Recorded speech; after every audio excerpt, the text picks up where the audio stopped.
જમ્મુ કાશ્મીરમાં પણ સામેલાધાર વરસાદ વરસી રહ્યો છે। અલગ અલગ વિસ્તારોમાં ધોધમાર વરસાદ, જેને કારણે રોડ પર જાણે નદીઓ વહેતી હોય તે પ્રકારના પાણી ભરાઈ ચૂક્યા છે અને પાણી ફરી વળતાની સાથે જ વાહન ચાલકોને પારાવાર મુશ્કેલીનો સામનો કરવો પડી રહ્યો છે। વિઝિબિલિટી ઘટતાની સાથે જ લોકોને હેડલાઇટ ચાલુ કરી અને રસ્તા પરથી પસાર થવાની ફરજ પડી રહી છે।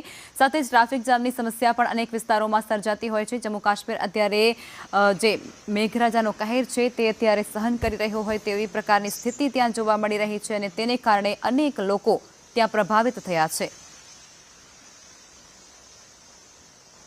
જમ્મુ કાશ્મીરના રસ્તાઓની આ સ્થિતિ જે અત્યારે તસવીરોમાં આપણે સ્પષ્ટપણે જોઈ શકીએ છીએ, જેમાં ઘૂંટણસમા પાણી ભરાયેલા રસ્તાઓ પર જોવા મળી રહ્યા છે અને તે વચ્ચેથી વાહન ચાલકો પસાર થવા માટે મજબૂર બની રહ્યા છે। સતત વરસાદને કારણે જમ્મુ કાશ્મીર અત્યારે જાણે ગમરોડાઈ રહ્યું હોય તેવું લાગી રહ્યું છે અને જેમાં વિઝિબિલિટી પણ ઘટતી જોવા મળી રહી છે।